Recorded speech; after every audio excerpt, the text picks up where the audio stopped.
there's a special branch of study of India called Indology. Its roots are very dark. They were looking for to racially classify human beings. It rose out of a very dark chapter in European intellectual history. And the Hindus are somewhere between a race and probably some kind of primitive infants that need intellectual oversight.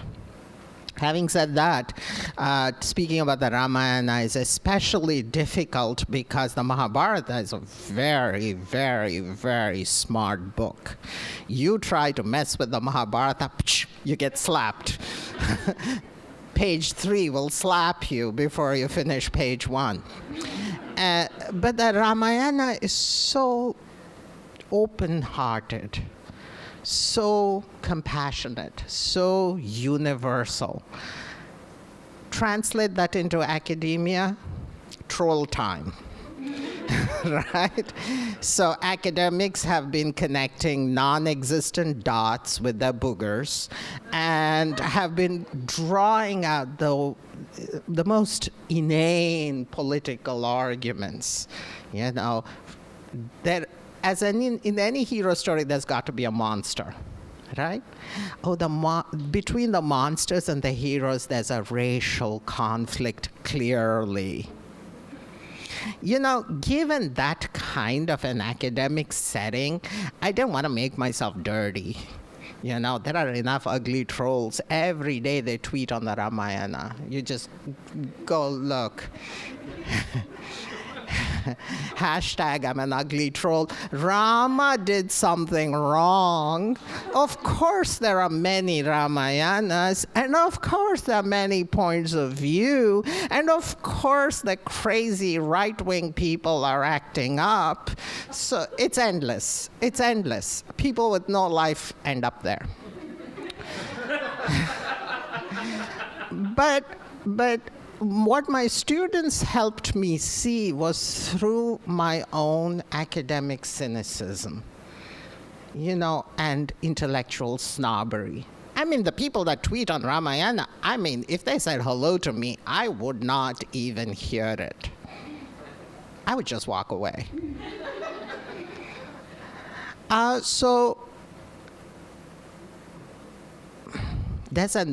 don't want to take any names, but there is an article on JSTOR called Ramayana and Political Imagination. Whatever. Whatever. Thank God for Olio. I can come out and say this. Within academia, of course, I have to keep my mouth shut and just pretend I'm a good kid. So what I learned was that there is something about humanity. There's a way in which we are all alike. And there's a way in which we can actually talk to each other without the Trump-Hillary categories. You know what I mean? Are these the only two people in our hope? We're screwed. But we're not, because when I was teaching this, I was, of course, depressed. And with my students, I was able to see how beautifully the Ramayana speaks for itself, allows us to identify themes of humanity, love, ethical conflicts, you know. God forbid that something should be complicated, problematized ethically, and we have to think about it. You know, so these are the things. So Mahabharata is a very old text. It's a very near text. It's an Eastern text. It's a Western text. We have a lot to unpack today. Oh dear. So let me first begin by saying it's a hero story. What do we mean by a hero? Nietzsche tells us in a book called Birth of Tragedy, he tells us that a king called King Midas once caught hold of a creature called Silenus. It's half horse, half goat, half man. Nietzsche himself is a little fuzzy about it. He catches hold of Silenus, and he demands wisdom from Silenus. And Silenus says, "Why do you restrain me, you wretched creature of an ephemeral race?" The word ephemeral comes from the Greek word creature of a day. "You mortals who are born and die in a day, what wisdom do you want me to give you? Better it was for you not to be," meaning not to have been born, "but having been born, the next best thing is for you to die." This is the polar opposite of any fairy tale you've ever wanted to hear. So this is called tragic wisdom. It is the opposite of utopian wisdom. It is utopias and fairy tales are narratives where everything ends up happily ever after. In the case of utopia, it will be the princess who has emancipated herself from the seven dwarfs and has married the prince. In the case of Cinderella, she marries that foot fetishist prince who's running around with a shoe all over the king. But whatever, they lived happily ever after. We know there is no such a thing. And Silenus is saying, this is tragic wisdom. Can you handle it? And all great epics and works of art and the hero story are about confronting that wisdom, not buying into the fairy tale and saying, even if it is not happily ever after, let me be good, meaning ethical, and let me be the best I can be. That is what the hero means. Today we have humanities. In olden days, we had these narratives that told us about what the values were. The hero values are values of being ethical, being strong, accomplish things, not be depressed, not be afraid of death, conquer the monster, don't go back and sleep with your mother, don't try to crawl back into the womb, don't buy a big cup of Dunkin' Donuts with a thick nipple-like straw, and just go forward. Just go far from your mother and overcome the feminine monster that the mother represents as the forbidden object of pleasure, and marry a virgin, meaning not mummy. So the hero story always consists of a boy being sent away from home, from the comfort of the womb, from the comfort of the hearth, on an ordeal. The hero faces death. The hero slays a monster with risk to life and with divine help. So the hero represents that aspect of humanity that strives to transcend itself. Right? Its limitations. The monster is often female because what the boy is really confronting with psychoanalytically is the mother, who is monstrous in the sense that she represents extinction, and she also represents that Silenus wisdom, better for you not to have been born and float in that pleasurable ocean of the amniotic sac. The hero parades over that conflict and comes to terms with his masculinity or his individuality, marries a virgin from a foreign land, succeeds the father, and starts a new cycle. And he will teach his son to go away from home and conquer his fears and be a hero again. So the hero story is a pedagogical story. It's a course in humanities. It's a course in psychoanalysis. If things go wrong, as they will, the therapist will lead you through these steps, and you succeed your father. Now, the anti-hero is someone who's given away at birth. This is Oedipus, right? He's adopted and raised at home. Somebody else raises him as a kid. He confronts the Sphinx with his own wit. Modernity is an Oedipal culture because we think we can fly by the seat of our pants, and we all know what's right, what's wrong, what we should do, what we shouldn't do, what's good, what's bad. I'm sorry, but if you're so freaking smart, you should hesitate before you say like or dislike on Facebook. Have you even thought about it? There is a move, where you both like and scroll at the same time. That's how unthinking we have become. The Sphinx is a female, but Oedipus just solves a riddle. There is no risk to his life. He's not confronting death, nothing. And he returns home to his mother, Jocasta, marries her, and before he marries her, he kills the father, albeit unwittingly. So I want you to see that the most important story of our contemporary psyche, which is the Oedipus story, is actually the story of the anti-hero. And Freud is correct in this because we are born that way, and proper pedagogy, which is in the form of the hero story, is supposed to cultivate in us an education, especially an ethical education, confront both our death and our pull to our by our desires. So you can't just do whatever you desire. That leads you inexorably in the anti-heroic path of Oedipus. But if you take the heroic path, you overcome the mortal condition in the sense that at least you integrate yourself into a cycle.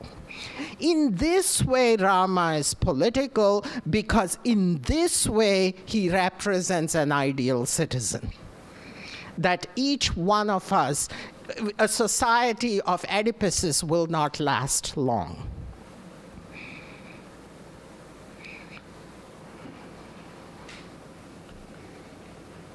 So here you see the hero, Apollo wrestling with the snake Python. There you see Theseus slaying the Minotaur in the labyrinth. Here you see Perseus, who has decapitated Medusa, and compared to these images of risking your life with a weapon in your hand, blood, gore, you look at Oedipus over there. It's a painting, 19th century, 20th century, Dominique Ingres, neoclassicism. And look at Oedipus. He could as well be holding a cigarette. It's like he's getting a manicure or a pedicure. He's just standing there, and there's the Sphinx. So this is the modern condition where we have not overcome our fears, but we have actually even forgotten what it is that threatens us. It's no longer forgetting what you fear, it's oblivion. Because when you forget something, you think, I forgot something. But we don't even think that we have anything to fear. We do not see that we are hurtling into the vortex of time and be finished off. We do not appreciate the tragic wisdom of Silenus. That's because we are an Oedipal culture. In the story of the hero, there is one scene where the hero marrying the virgin is intricately linked to fertility. So at the heart of the hero myth is also the symbol of fertility, and here there are many images of the coming up of the virgin from a mound, from the earth. So these are fertility rituals. The hero is the man there who's holding something like an axe, some implement that is meant for agriculture. And out of the ground, a female figure rises up. It's a kind of an epanados, coming up of the virgin. So the hero will slay the monster, get rid of mummy issues. In doing so, confront them, and he will marry a virgin. Something like this is also seen in the Ramayana. Rama is, whenever you say Indian art, this is what you imagine it to be. And it's not my favorite style of painting, but you see there is a mound there, and behind the mound is a female monster that, this is Rama with the bow arrow aimed at a female monster. On the way of his initiation, Rama is sent away to fight a female demon.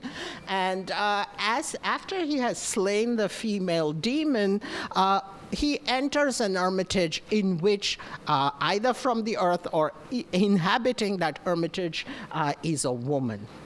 Specifically, she has been cursed to become invisible because of her, she flirted with a handsome god long ago, and her husband turns at her, Gautama, and says, cheating is bad. So you will be here until Rama enters this place. And when Rama enters his place, his mentor, his teacher, points her out, but the whole story of her coming up is to mark the fact that she's not the virgin. Rama is on his way to meet the virgin whom he will marry. Rama is a just king, but in ancient texts, when you read about the story of a king, it does not mean you're reading the story of Trump. It just means the embodiment of that which is ideal. The author who composed the Ramayana is in the text itself. So, like the Mahabharata, the author is present in the text, is also a character. His name is Valmiki. He composes the Ramayana, but the first thing he asks, this is how the Ramayana starts, is he asks the creator, God's messenger, who is there in this world who is of good nature, powerful, righteous, alert in action, truthful in speech, firm in resolve, exemplary in conduct, devoted to the welfare of all beings, learned, skillful, with a pleasant presence, self-controlled, with anger overcome, resplendent and free from jealousy. Don't you wish this was being taught in humanities?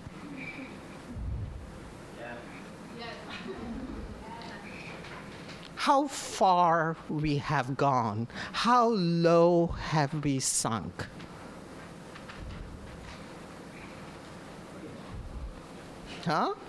Pretty low. So at least the epic is asking, who is an ideal person? Can we at least have like a benchmark for ideal? We'll probably not reach it. We'll probably not even get off our asses. But if somebody asked us, what is the ideal, we'll just sort of point.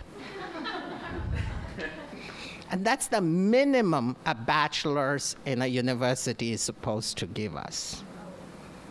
This is the minimum. Instead, we get courses in anthropology. Vishnu is an avatar of Rama. I'll do what avatar means in a second. But simply put, Vishnu has 4 arms, which is not possible for a human being to have.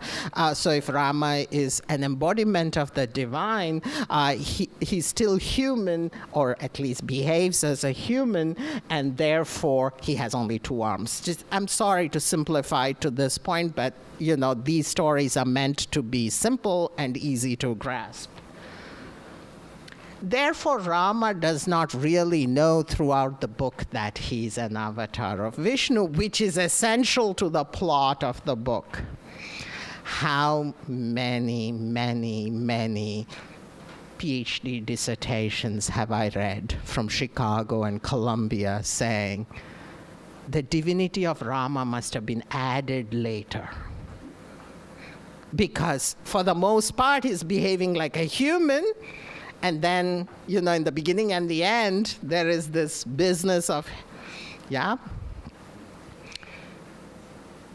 You see why I don't want to get into the Ramayana. It's really troll territory. I mean, how dumb can you be to write a dissertation like this? Yet they are written. There are even books like the theologization of Rama. For political purposes, I suppose. So remember I promised you the background on Hindu theology once in one flash. Hindus believe in something called Brahman, which is like it. It's like the force. Remember the force from Star Trek? It is the ground zero. And it is represented by Vishnu. So good and bad, Vishnu is sort of, detached. But the guy that actually gets his hands dirty is Brahma, and he creates the world. Not to confuse Brahman with Brahma. Brahma creates the phenomenal world, meaning the world of phenomena that is perceptible to the senses and that exists in time and space. And Vishnu will not either incarnate himself just into the phenomenal easily, nor will he participate in creation. He will just authorize Brahma with the power of the force and say, you go ahead and create the world. Where does the avatar descend to? It descends into the text, right? So out of the phenomenal world, there is a text. Somewhere between Brahman and us is the text, where intellectually we grasp the principles that makes this shebang happen. And into that text, the God descends, right? So if anybody says, where's Rama? Rama is in the Ramayana. Go read. Where is Athena? She's in Homer's Iliad. You read it with Shraddha, meaning piety, and you will see her. I promise. I promise. So while we raise ourselves up from the human condition, the God descends from the divine condition, and it happens in the text. The text, I cannot stress to you how important textuality is to Hindus. And when you read that, freed from everyday life, you experience a kind of joyfulness. Because the textual realm is more free, more imaginative, more illuminated with ideas, more shot through with the teaching of ethics. You see? The perfect world always exists in the text. And Vishnu will not, walk on the streets of Times Square or Union Square, getting himself dirty. into the minds of the greatest poets, in poetic creation, the God appears. Guess what? Ramayana is fully aware of this. So Rama means bliss. Hey, that's pretty interesting. Naming a character, jouissance, bliss. I have in the back of my mind, I know this is New York, I cannot underestimate any one of you. So I'm sure at least some of you have read Lacan. He's the greatest descendant and interpreter of Freud. And jouissance is a term from Lacan. But in the case of Lacan, it is transgression that gives me that joy. You know, the French have a whole tradition of Marquis de Sade and so on. But in this case, it is precisely sacrificing yourself to dharma or to ethics that gives you that pleasure, right? So if I have that chocolate in the middle of the night, the big bar from Trader Joe's, that will give me pleasure. But if I think to myself that is bad and I'm better than that, I'm a hero, and read a book, any book, that gives me bliss. It is an intense pleasure. It's not even on the scale of pleasure. Okay? Yeah. So don't mix them up. Lovers cannot give you bliss. They can only give you pleasure. If you want bliss, you have to read a book.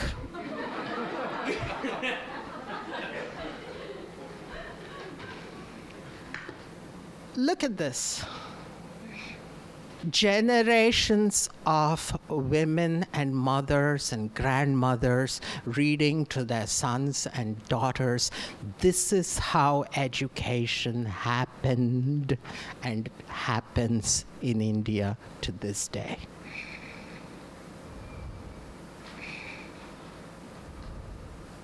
It's a very literate culture. That's why when Hindu boys come into the university and they look around and they're like, yeah, something's wrong here. You know? Okay, so I've taken a course in cultural anthropology. I've taken a course in political theory. What should I do? What ought I do? What ought I do? Who am I? How does this make any sense? Can I go back to Silenus and say to Silenus, you know, you should just read the New York Times? Silenus is going to say, you moron. Right? So I want you to understand that Ramayana is a comprehensive course in pedagogy and humanities, not because I want everybody here to go read Ram, which would be good if you read it, but the important thing is at least to clarify to ourselves what the problem with humanities itself is, right? And if nothing, Ramayana will at least tell you, you should go ask your professor, what is ideal for me to know? What is ethically good? What is the true? What is the good? What is the beautiful?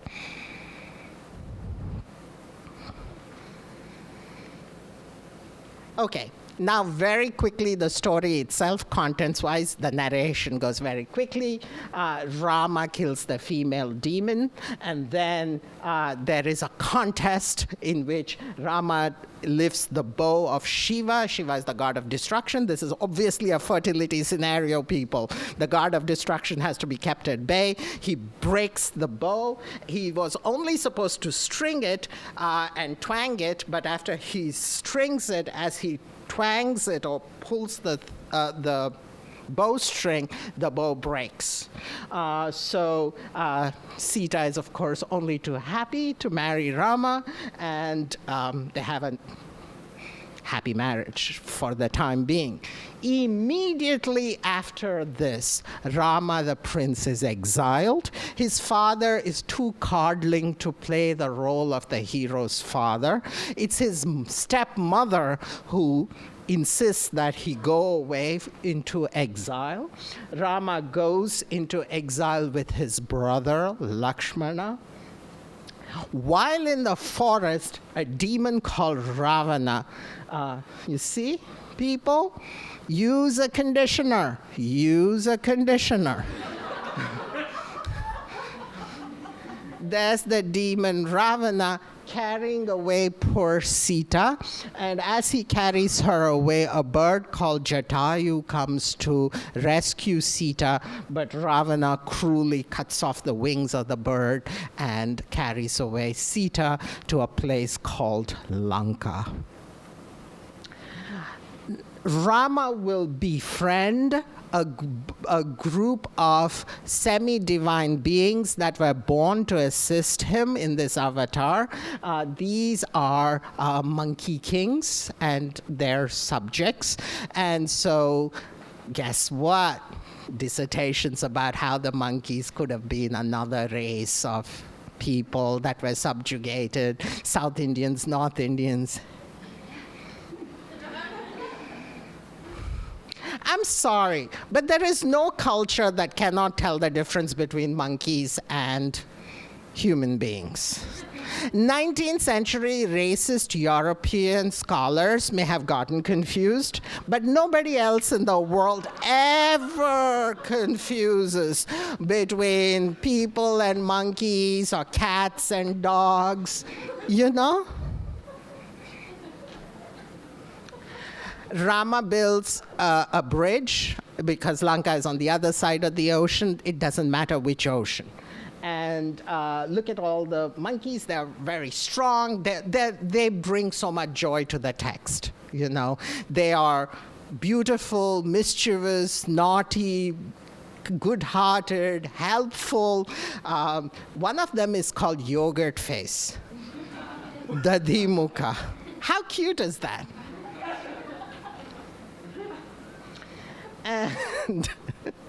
And Rama finally seizes upon Lanka and brings down Lanka. Okay? I prefer these kinds of visual representations because I don't want it to be that sort of high art thing. I like high art, but illustration helps, especially when, you know, you're teaching little kids. After the war, there is a horrific scene where Rama says, if I took Sita back, what will people say? How's that going to look? She was taken by a very lustful demon, and she lived in his, on his property. So I do not want at any time to appear as if my choices are based on desire rather than what is expected of me as a good king. That there is an ethical obligation here that I have to perform. So he tells Sita, I freed you, now you can go where you wish to go. But taking you back is going to disturb the kingdom itself, right? Now, until recently, I used to think this is a bit excessive. But maybe Trump should read this story. Maybe there's more to life than grabbing, you know? So Sita says, I love Rama so much, I don't want to go anywhere. And she says, build a fire. I will jump in the fire. And everybody is, look at the poor monkey. One monkey is like, oh, this, you know, it's holding on to Rama's foot saying, please stop this. This is horrific. And for us, too, who are reading the story, this is quite anticlimactic. This is like, no, you know, this is Sita for whom you fought this war. And Rama, just before he fought the war, was running in the forest saying, Sita, Sita, I can't live without you. And then he got her, and this is the scene. So it's a little. So Sita enters the fire. And immediately the fire cools, and all the gods gather in the sky and say, Rama, you're Vishnu, and this Sita is your beloved, blah, blah. So the avatar layer is pierced in this scene. It's quite important. But look at Sita. Then Rama goes back to his kingdom, and you would think happily ever after. But the Ramayana always frustrates you there. It's never happily ever after. So when Sita goes back and they go to the kingdom, some idiot on the street is beating up his wife saying, you're a slut. And she says, and then he says, do you think I'm going to put up with your sluttiness like Rama put up with Sita? And the news reaches Rama's ear. And Rama knows that if Sita remained in the kingdom, she will be blamed, and he will be blamed as a king. So he sends her away. It's another parting. This is what makes Ramayana so heavy and beautiful. It's never just a simple ending. So, and you thought, okay, this is too much already. So she goes to the author's house.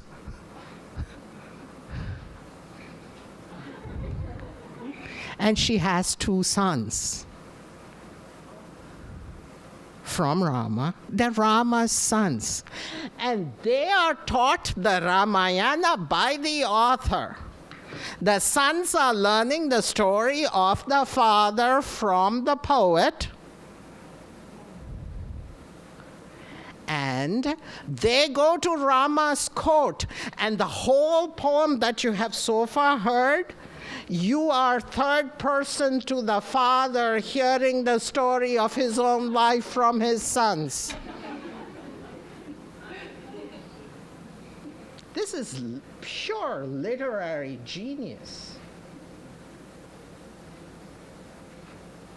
So now you know, it's the pedagogic, therapeutic conversation of the hero between the father and the son, where the father is saying, thou shalt not, meaning you shall not go in the wherever your desire takes you, you should go, risk your life, and be great. Fulfill your destiny, which is your ethical destiny, not your sensuous destiny, because the work of desire is death.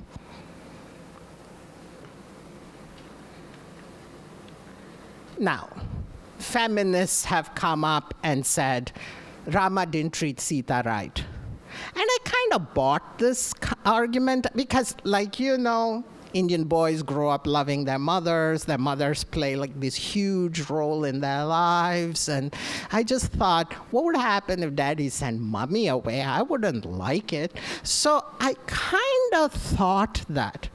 But lo and behold, I was at a conference, and this scholar was telling me how bad Rama is, and he's on his 3rd marriage.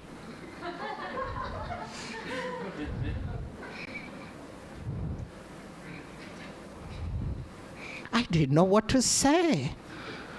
Because when Rama sends Sita away, he's monogamous forever. He does not take up other people or so. I don't mind if somebody who's married to me gives me up, but provided they stay celibate.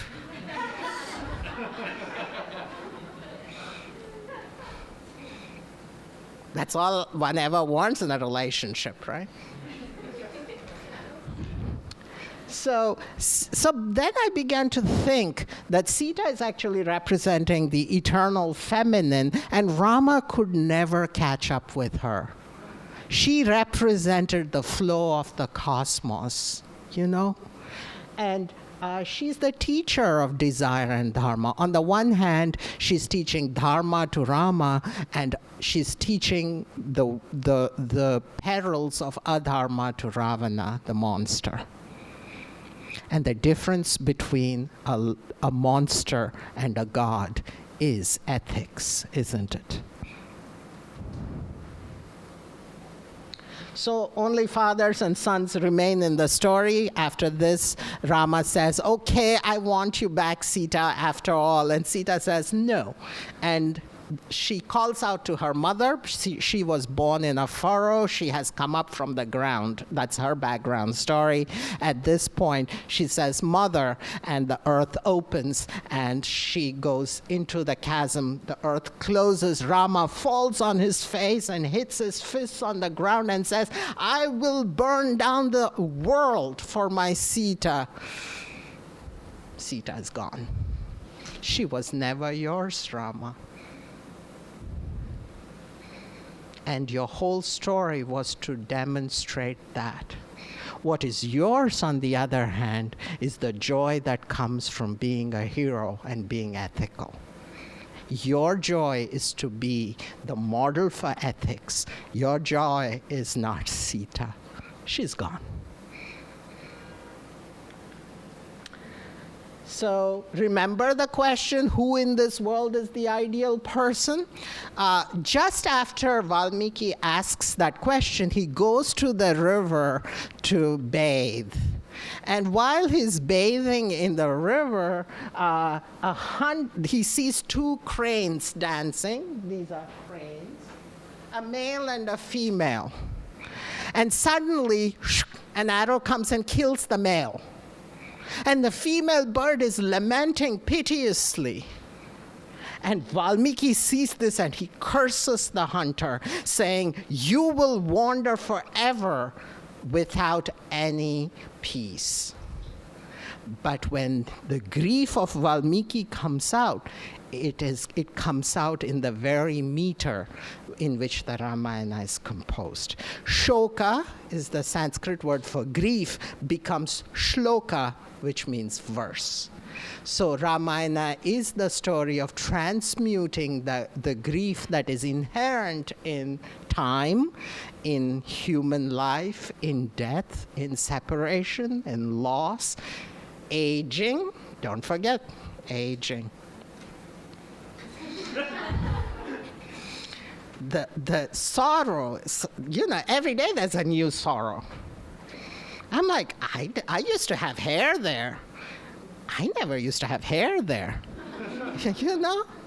I'm sorry. Is that my ass or a tea bag? So the poetic joy transforms and gives us, we are able to laugh and be joyful because we now intellectually see that is the work of time. Okay? So the killing of the cranes becomes the frame narrative. So in that frame narrative, Valmiki will go and write the story, but we don't hear about that story except through the mouths of the sons to the father.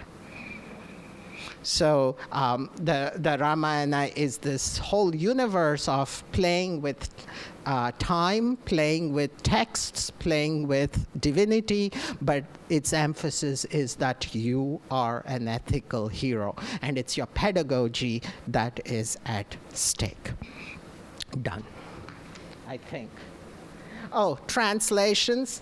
That is a very simple and easily accessible retelling of the Ramayana on the third. This is a concise Ramayana, which is divided into 365 chapters, which is what I used to teach. You can read one chapter a day. It's a page and a half. It's just, and this is the shebang. This is the main thing with the Sanskrit and stuff. There are also like a 10-volume or whatever edition of the translation done by Princeton University, I think, press or so. I read the introductions, and the scholars are quite insane.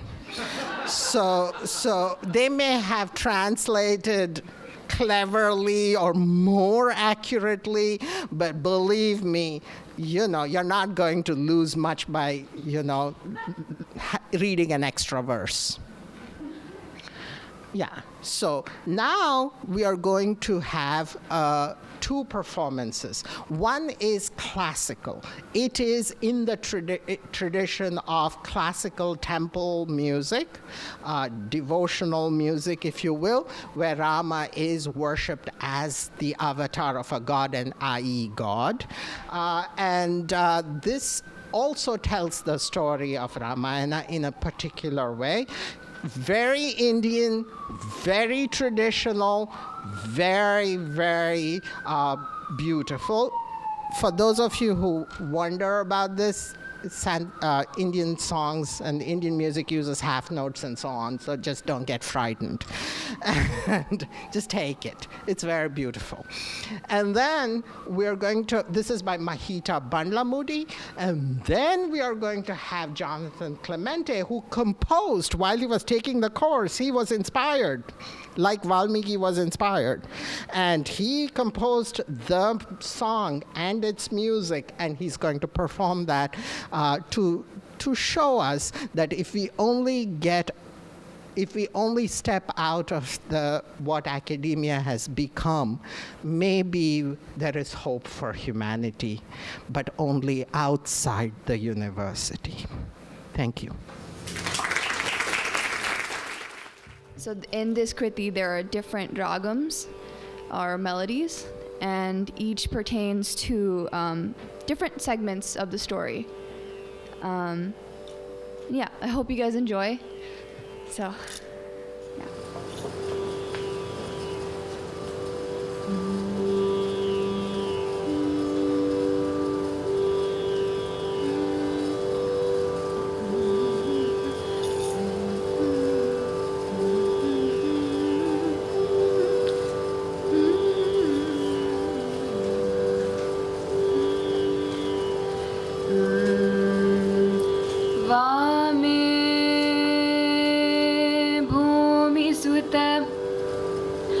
पुरश्च Hanuman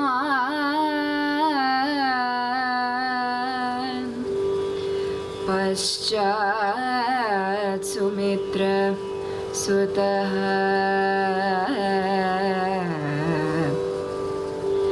शत्रुघ्नो भरतश्च पार्श्वदलयो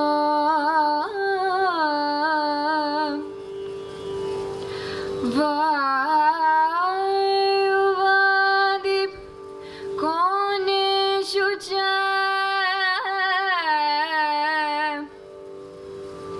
सुग्रीवश्च विभीषणश्च युवराट्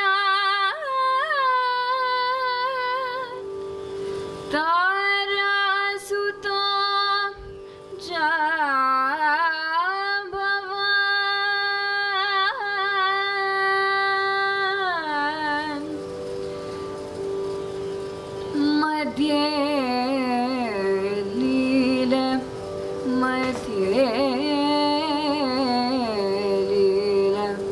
Saroj कोमल रुचि रामं भजे श्यामलं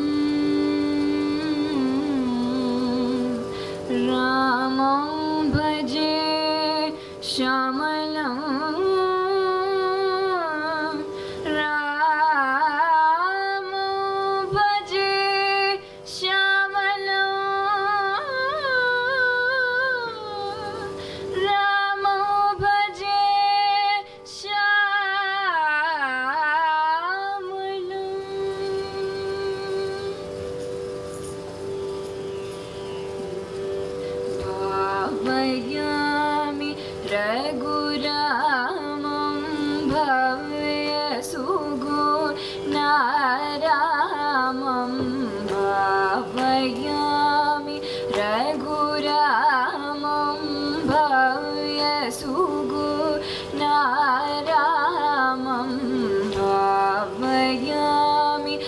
रघुरामं भव्य सुगुणारामं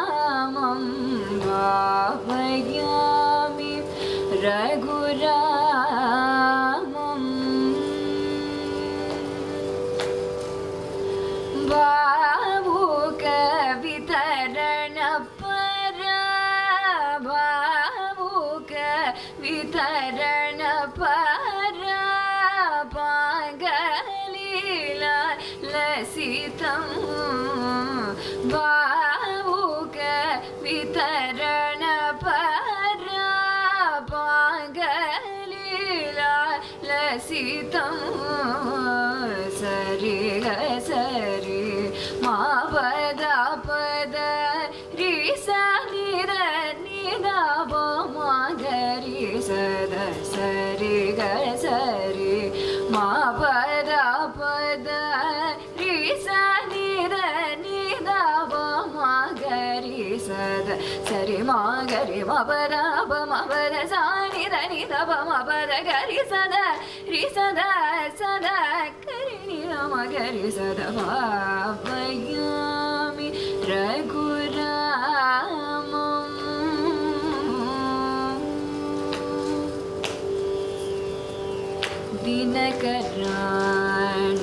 दिनकरान्वयतिलकं दिव्यकादि सुतसवना दिनकरान्वयतिलकं दिव्यकादि सुतसवना वनरचित सुभावुमुख वदमहल्या पावनम् अनगमीश सापभङ्गं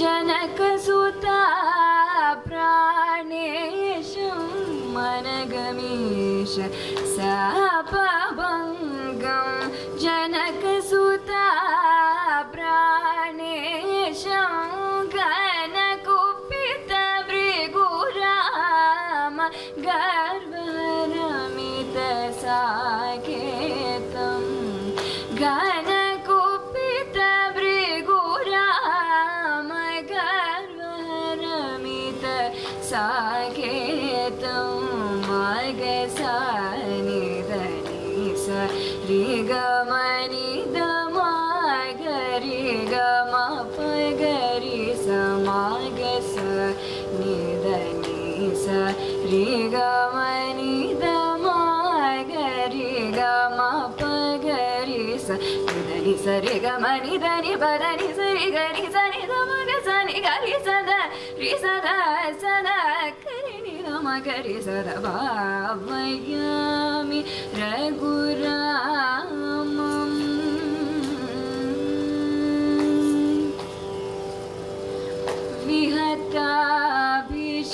विहताभिषेकमता विपिनगतमाल्यवाच विहताभिषेकमता विपिनगतमाल्यवाच सहित सीता सौमित्रिं शान्ततामसीलं गुहनिलयगतं चित्रकूटागत भरतदत्त गुहनिलयगतं चित्रकूटागत भरतदत्त महितरात्रमय पादुक मदन सुन्दरागौ महितरात्रमय पादुक मदन सुन्दरागौ स ग म प ग म प नि स रि नि स प द प ग रि स नि स ग म प नि स रि नि स प द प ग रि स नि स ग म प नि स ग रि स नि द प नि स ग रि स द क रि नि द म ग रि स द भावयामि रघुरामम्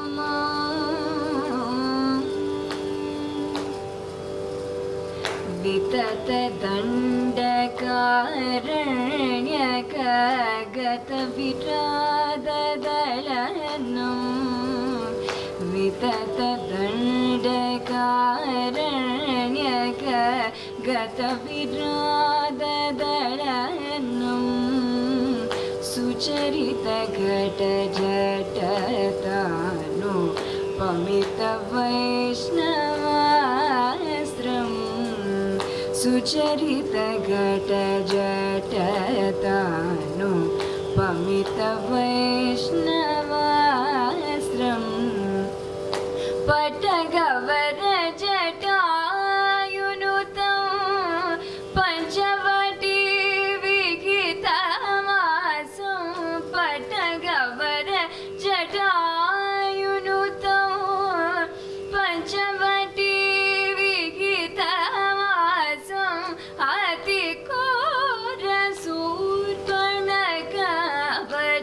अतिकोरसूर्पणकवचनागत हरादिहरम् अतिकोरसूर्पणकवचनागत करादिहरङ्ग पगरि गरि सदा सरि ग पदसल पगरि सरि ग गरि सरि गरि रि सदा सरि गरि ग ग पद पद स गरि सदा रि सदा सदा करि नि द म गरि सदा भावयामि रघुरामम्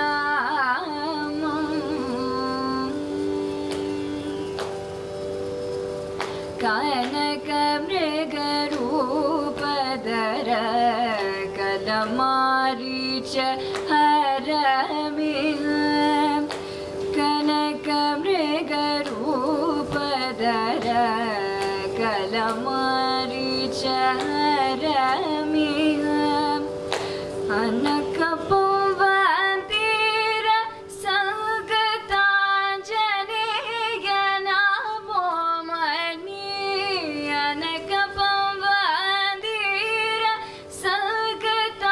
संगताञ्जनेय नमो मणि तनुज सख्य हरवाली धनुदलन मीशा तनुज सख्य हरवाली धनुदलन मीशं पामगरि सनिध सरि मागरि सरि म पम निध पामगरि सनिध सरि मागरि सरि म पम निध स निध पामगरि सनिध सरि म प निध म प र स गरि सदा रि सदा सदा करि निध म गरि सदा भावयामि रघुरामम्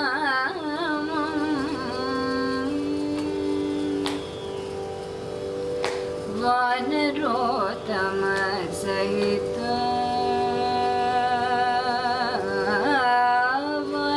वानरोत्तम सहित वायुसूनु करार्पित वानरोत्तम सहित वायुसूनु करार्पित भानुशत भास्वर रव्य रत्नांगुलियो भानुशत भास्वर रव्य रत्नांगुलियो तेन पुनरानीता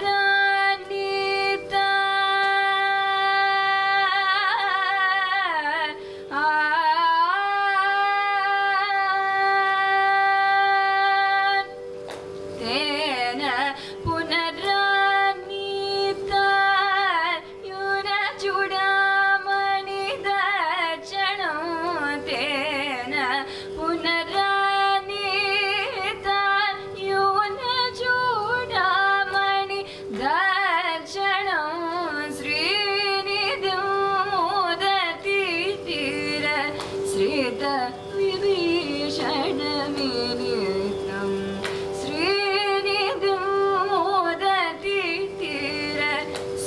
विभीषणमिलितं रामगरि सरस रे गमप पपसानि नपमगरि गमगरि सरस रे गमप नपसानि नपमगरि गमप मप गमरि गसरि गमप नपसानि गरि सदा रि सदा सदा करि निदमगरि सदा भावयामि रघुरामम्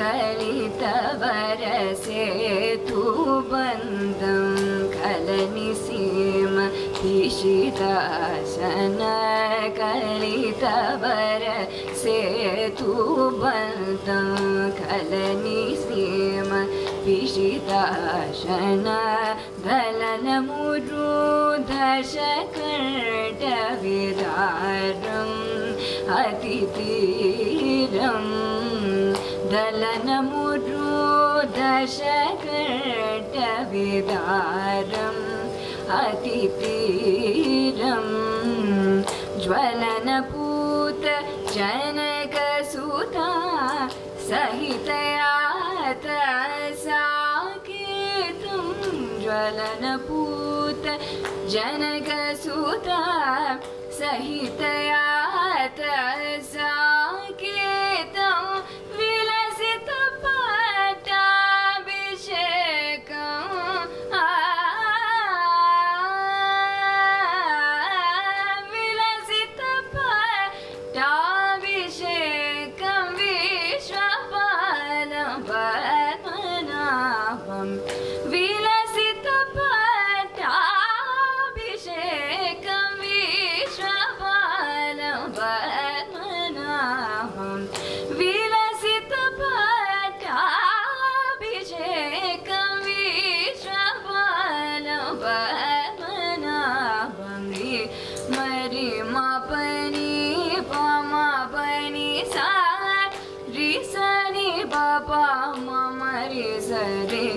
मरि मा पनि पमा पनि सारि सनि पपा मा मरि स रि प मरि सनि सरि मा प न प सानि द प म ग म गरि सानि द सरि म गरि सरि ग द प गरि सरि ग प द सरि स द प द प गरि सरि स म ग म नि द नि प द नि स ग रि स द रि स द करि नि द म गरि स द भावयामि रघुरामं भूय सुगुणारामं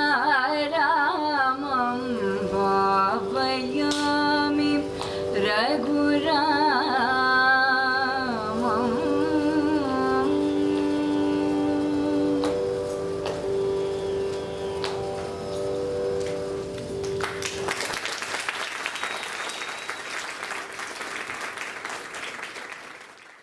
So yeah, I was supposed to write an essay. Beginning of all great stories. I was supposed to write an essay for Professor Adluri's class, and I was having a tough time like sitting down without a guitar. I just wanted to play guitar, and I had this great tune that I was like really enjoying playing. And I was doing a new picking pattern, so it was really exciting. And I just started, making a song for the Ramayana, because, why not? At first I was like, oh, maybe I should hand this in instead of an essay.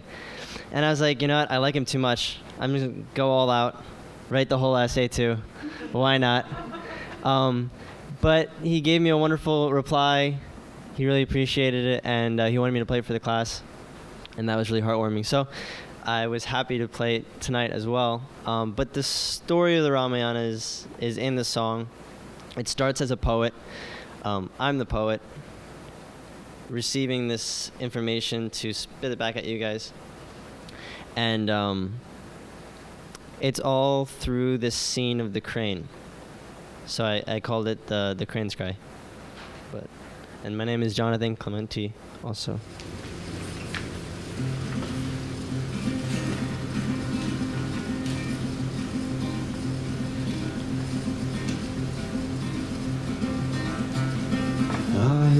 content with story told, and I'd hoped I could watch two cranes grow old, but a man killed the one whose lover cried, and I cursed at the man who took its life. How dare you split love so pure and right? And Brahma told me to write this song, to tell of a man who could do wrong, but chose to do right all inside. Rama is that which brings delight. He is Vishnu, he is light.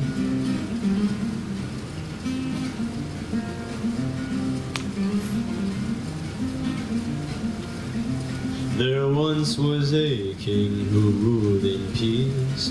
He wanted a son that would succeed, and he spoke to his aides and did what's right. The gods gave a son with holy might. He was Vishnu, he was light. And as time passed by, Rama grew a perfect prince to all who knew, but fate had a twist that seemed not fair. A wish to the king, a change of air, sent Rama away to woods elsewhere. The king cried to watch his son leave there.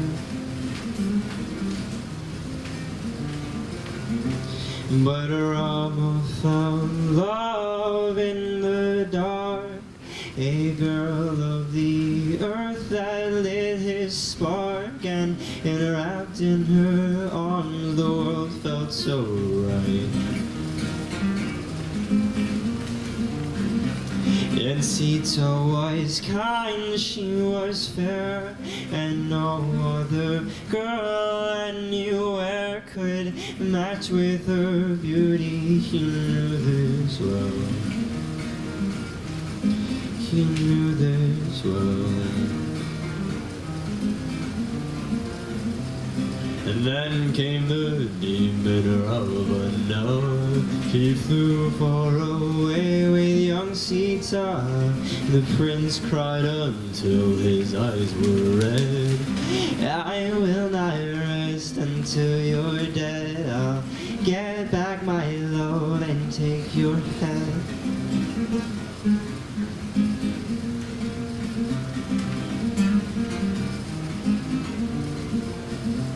The journey began to find his girl. Far to the south, a different world with magic and monkeys small and tall.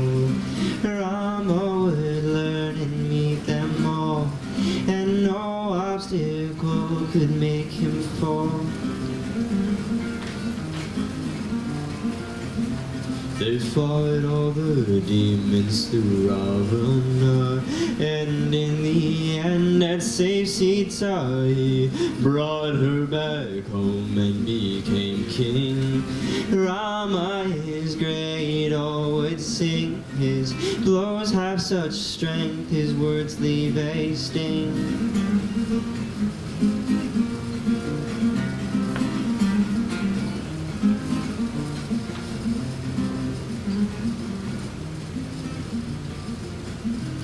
But gossip came round of Sita untrue, as Dharma denies. Rama must too, he sent her away, but quite unaware. She would give birth to Rama's heirs, Lava and Kush, her son so fair.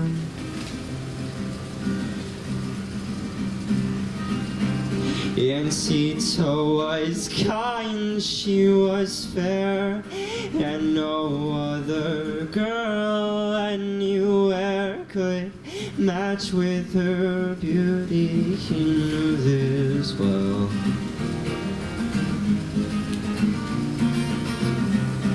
He knew this well. It all started with the crane's cry, losing love and grief. I had to share the echo, being in the wind. It all started with the crane's cry, losing love and grief.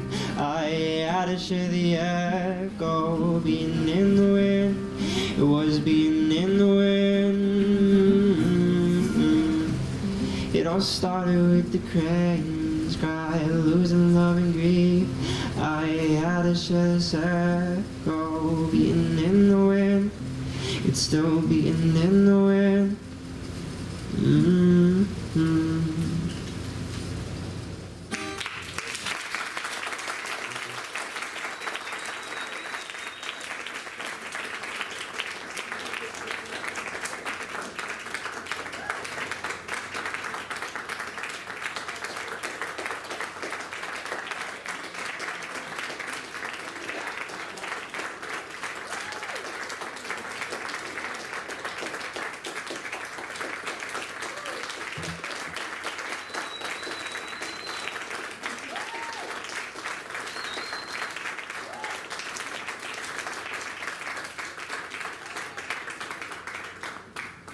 I'm so happy.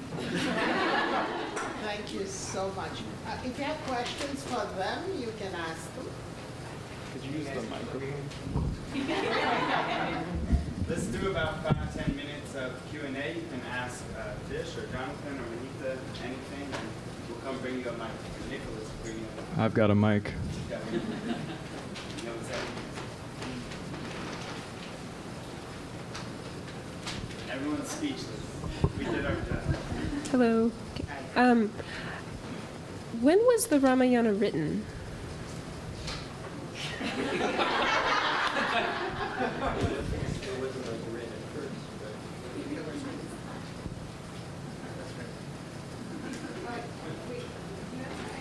He said, could it have been an oral epic first?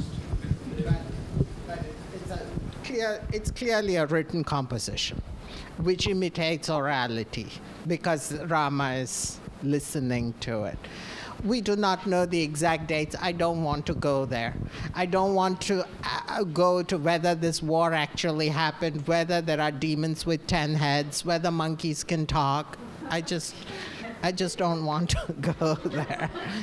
Because that's the whole point. What Jonathan, between Mahita and Jonathan, what came across is that humanity, which is the story of us all, you know? And when we historicize it and reduce it to cultures and put them in neat categories and boxes, we become confused because we have created a honeycomb around ourselves and we cannot get out. And the reason why I do not want to say a date is because it is conjecture. And especially in ancient India, every date is contingent on another date. So you only have relative chronologies. And until recently, as I told you, they're still arguing whether the original Ramayana was divinized or not. Which was, so you see the amount of ink spilt on it, it's not worth it.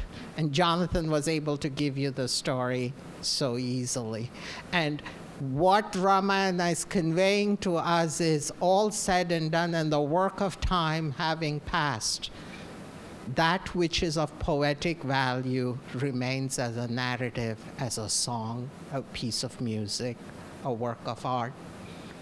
And it is up to us to live our lives like my students to drink from that poetic stream and be nourished by it. But it's a good question. It allowed me to.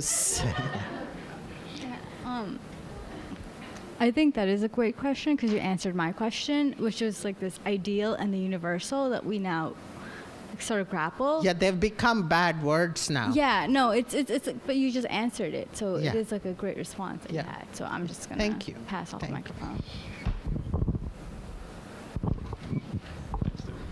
Hi, thank you so much for all the wonderful presentations. My question, and I think I can probably assume Jonathan learned about the story through your class. I'm just curious about how you all were introduced to the Ramayana and how your relationship with the story has changed through time and through your practice of either teaching or performing music. Mine's quick. In high school, I was taught that it was a story about an Indian prince that had a monkey friend, and he couldn't be with his wife.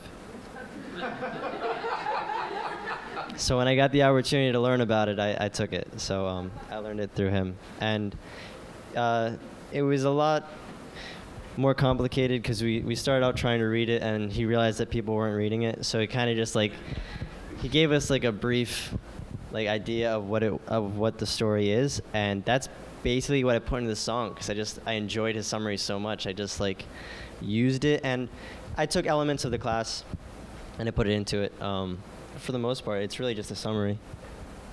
Thanks. Thank you. It kind of goes a little back for me. I learned about the Ramayana when I was probably 5, and that too, just basic elements, kind of how you learned it. And but my mom started telling me more and more about it. I read books about it. I watched TV shows, which were pretty terrible too, that were about it, kind of tried to resemble what actually happened. But as for my music, I learned a lot of songs about the Ramayana. I learned a lot about Rama within the the kritis that I've sung throughout my life, and that's kind of how I developed a close relationship to Rama himself, and to the story itself. I just sang more and more about it, and even the ragas, they really do justice to the story. The song that I sang, the kriti that I sang, as you can probably have noticed, every stanza kind of sounded differently, right? The melody. So that's called the ragams, right? Different ragams. And so I'm pretty sure one of the stanzas talked about Jatayu, the bird, right, trying to save Sita. And in that melody, it was very, it's a very kind of a yearning melody, if that makes sense. It was very, it's a very depressing part of the song. But yeah, I think that I learned a lot about the Ramayana through the ragams, through the music, through my mom, through Professor Adluri too. I came into the class thinking, I was gonna confront him about the Agni Pariksha that happened, right? I was how come Sita had to go through that? So, guilty. Yeah, so I definitely had those kind of thoughts as well, but obviously he shut me down instantly. But yeah, so I hope that answers your question. Yeah. Any other question? I have a question.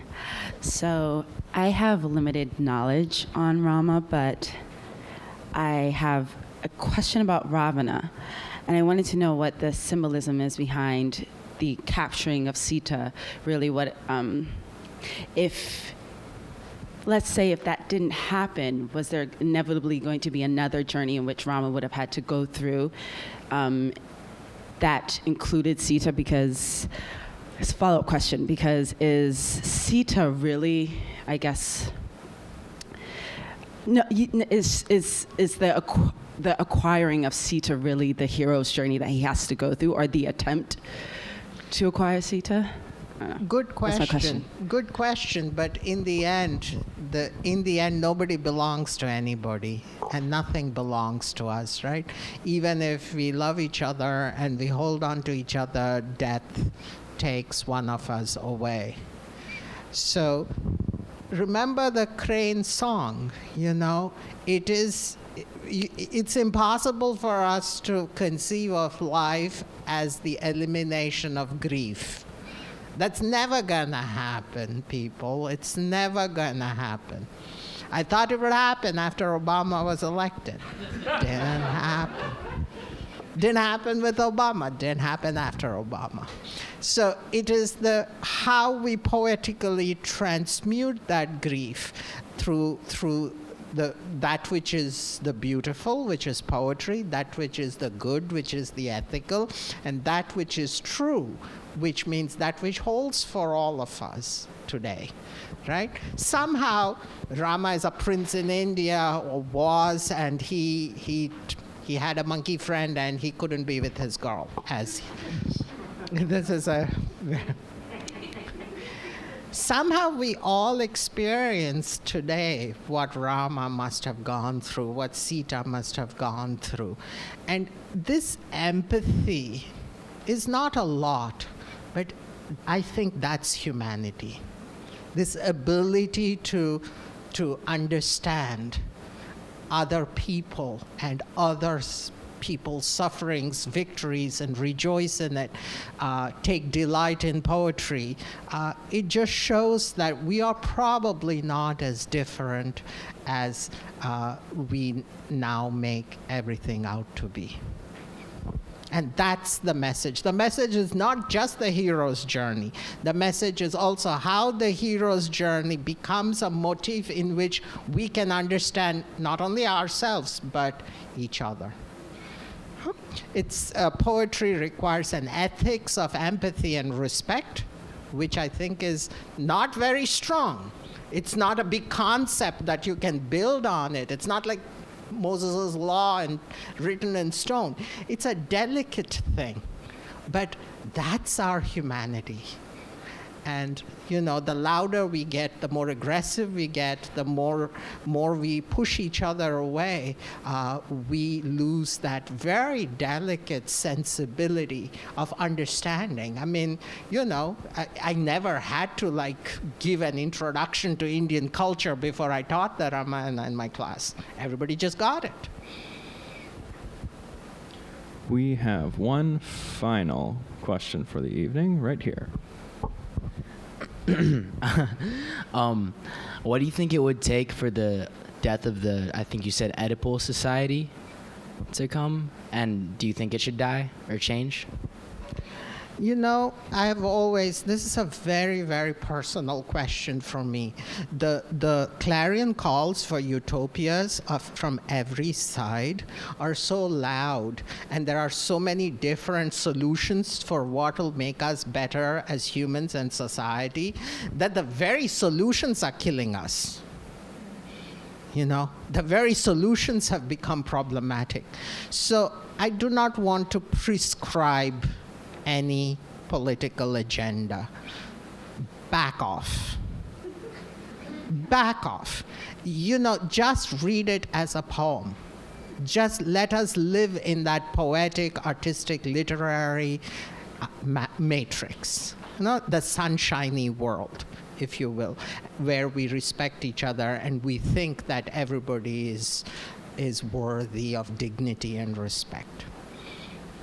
I have no prescriptions for politics, but I think that we should take some time off from the political and be singular, be just me, in the sense that I compassionately reach out to someone. And that's sufficient. And if the Rama story teaches you just that much, that's sufficient. We do not need to go to Hegel and Marx and just pull out a whole blueprint for how to reconstruct society.